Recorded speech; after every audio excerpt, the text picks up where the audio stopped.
புதுச்சேரி சென்டாக்ல இருந்து IGMC Indira Gandhi medical college and research சென்டருக்கு வந்து ஃபீஸ் ஸ்ட்ரக்சர் வந்து ரிலீஸ் பண்ணியிருக்காங்க.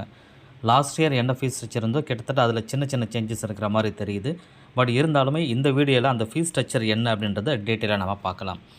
Indira Gandhi medical college and research centre Puducherry.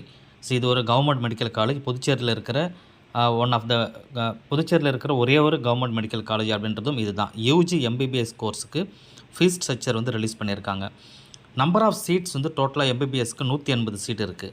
இதில் கவர்மெண்ட் கோட்டாவுக்கு 131 சீட்டும் இன்க்ளூடிங் எக்கனாமிக்கலி வீக்கர் செக்ஷன் 10% சேர்த்து தான் அந்த 131 சீட் வந்து சொல்லியிருக்காங்க.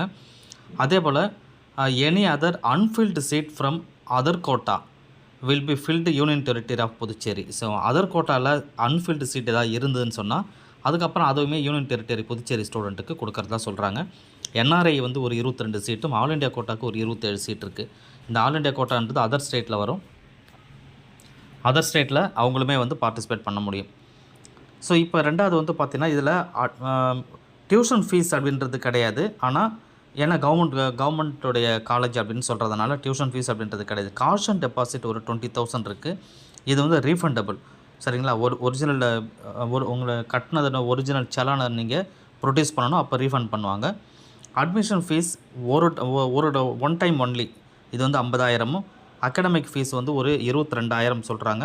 அதே போல் ஸ்பெஷல் ஃபீஸ் ஒரு 11,000, லேப் ஃபீஸ் 11, கல்ச்சுரல் ஃபீஸ் ஒரு 4,400, லைப்ரரி ஃபீஸ் ஒரு 11,000, ஸ்டூடெண்ட் வெல்ஃபேர் ஃபண்ட் ஒரு 1,100, காலேஜ் டெவலப்மெண்ட் ஃபண்ட் ஒரு 11,000, ஸ்போர்ட்ஸ் ஃபீஸ் ஒரு 2,200. டோட்டலாக 1,43,700 மொத்தத்தில் வந்து இங்கே பே பண்ணணும். கவர்மெண்ட் காலேஜில் உங்களுக்கு சீட்டு கிடச்சிது ஐஜிஎம்சிலனா நீங்கள் வருடத்திற்கு பே பண்ண வேண்டிய ஃபீஸ் அப்படின்றது 1,43,700. சரிங்களா? இதில் வந்து இந்த அட்மிஷன் ஃபீஸ் மட்டும் கிடையாது. செகண்ட் இயர்லேருந்து அட்மிஷன் ஃபீஸ் வராது. அதுக்கப்புறம் மீதி எல்லா ஃபீஸுமே வரும். அதே போல் ஹாஸ்டல் வேணும்னு நினைக்கிறவங்க ஒரு ரூமுக்கு சிங்கிள் ஆக்குபென்சி நீங்கள் ஒரு ஆள் மட்டும் தங்குறீங்க அப்படின்னா 30,000 per year வந்து வருது.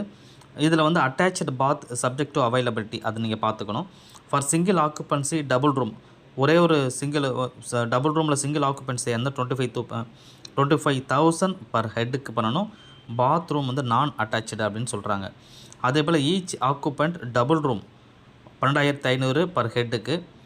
யூட்டிலிட்டி சார்ஜஸ் ஒரு 10,000 பர் ஹெட்டு வருது. ஹாஸ்டல் எஸ்டாப்ளிஷ்மெண்ட் சார்ஜஸ் வந்து ஒரு 3,000.